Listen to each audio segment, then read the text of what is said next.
late 1400s, slave traders in what is now Angola took part in transatlantic human trafficking. Historians say the Portuguese took much of the historical records when they left Angola after its independence in 1975. At the National Archive in Luanda, Januário Silva displayed manuscripts left behind that are at least 300 years old.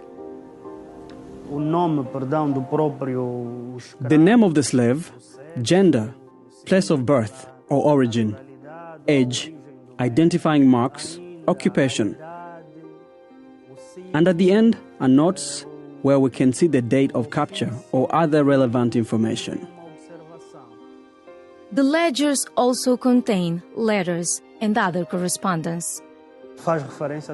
This one tells us about a situation involving slaves who have run away with the help or participation of some traditional authorities. While some tribal chiefs profited from supplying captives to the European slavers, other leaders tried to protect their people. One was Njingamband, queen of the Ndongo and Matamba kingdoms in the 17th century. A warrior and diplomat, she fended off the Portuguese and Dutch throughout her 40-year reign. She was the greatest protector of Angolan sovereignty, and it was 40 years of fighting for a woman in the 17th century, and she didn't get killed. She would hide in these floating islands of the Kwanza River, so they could never tell where she was. She always resisted, and she always won. But ultimately, the Portuguese slave traders prevailed. They already had taken control of parts of the region since 1482. In 1617, they founded the port city of Benguela. There, this building, which is now Angola's National Archaeology Museum, was once a way station for thousands of human captives, says historian and archaeologist Paula Russa. This was a warehouse. They waited here for the slave ships coming from Europe and the Americas to take them away. The history is painful. Like many others in Benguela, Russa is descendant from slaves.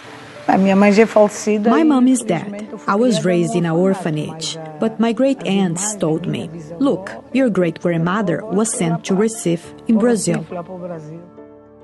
Of the nearly 11 million enslaved people shipped from Africa to the Americas, almost 6 million came from what is now Angola. Fewer than 400,000 were sent to the 13 American colonies before 1776. Historians say a tiny fraction came from Benguela. We had many American tourists on the cruise ships that used to dock here, and they wanted to come to this specific place because they said their ancestors left from here. Centuries of colonization and slavery scarred Angola, as did recent decades of civil war. Today, the country has the third largest economy in sub-Saharan Africa, but at least a third of its 30 million people live in poverty.